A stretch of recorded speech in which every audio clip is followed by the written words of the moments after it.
Bonjour Monsieur Ricol. Bonjour. Et merci beaucoup d'accepter cette entrevue qui a pour plaisir. sujet les récents mouvements de protestation qui se sont déroulés à Montréal, au Canada. L'entrevue est pour CUTV, qui est le département télévisuel de Concordia. CUTV est une des sources les plus fiables depuis le début de la grève.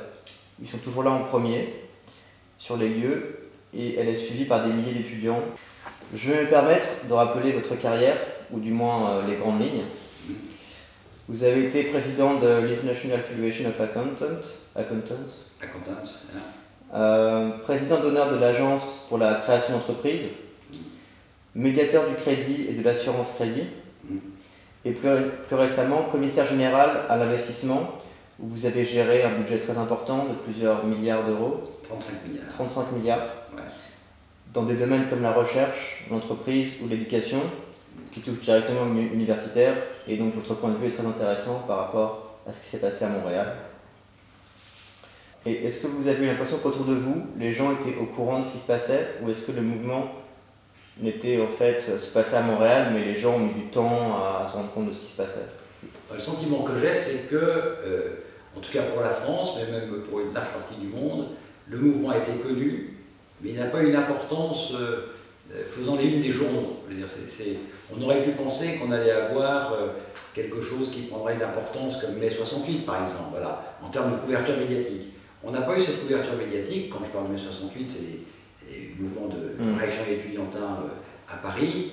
On n'a pas eu cette couverture médiatique qu'on avait. Je me rappelle, parce que moi à cette époque-là j'avais 17 ans, et donc je me rappelle bien, il y avait des couvertures partout médiatiques. Là, il n'y a pas eu les mêmes couvertures médiatiques à l'étranger, je suppose au Canada oui, mais pas à l'étranger. Et donc une couverture médiatique assez faible. Maintenant, vous parlez de l'autre sujet important de ces grèves, ça a été la répression policière, qui a été considérée comme assez violente. Est-ce que vous avez entendu parler de cette répression policière qui aurait été trop violente? Alors, encore une fois, l'information qu'on a, c'est celle de la presse française d'un côté, et pour moi, de mes amis canadiens de l'autre. Et le sentiment qu'on en a tous retiré, c'est qu'il y avait deux visions différentes. Les Canadiens ont été très concernés et très directement sensibles à la fois à la grève, à ses motifs, peu importe ce qu'on pense, qui a tort, qui a raison. Et puis à la répression policière, en tout cas à la remise en fonctionnement de l'université. De l'autre côté, il y a eu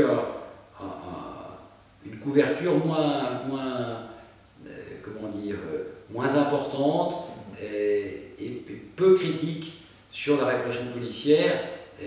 Dans le même temps, il faut savoir qu'il y avait beaucoup d'informations sur ce qui se passait, notamment dans le monde arabe, avec des choses extrêmement violentes. Donc l'information est une information, et on n'a pas eu, là encore, des unes. Les sujets ont été traités, mais sans une importance considérable. Voilà. Vous pensez que c'est aussi lié au fait qu'au même moment, il y a eu des événements internationaux peut-être plus importants qui ont pris un peu l'information sur... Incontestablement. Comme toujours, l'information, c'est ce qu'on vit tous les jours, ça dépend du moment où tombe l'événement. Voilà. Quand il y a beaucoup d'événements en même temps, il y a une hiérarchisation qui est faite par les médias, et puis quand il y a peu d'informations, l'événement devient mondial et très important. La couverture internationale a été moins importante que les événements eux-mêmes vécus au Canada. Ce qui est une situation en réalité assez rare dans le domaine de l'information. Merci beaucoup.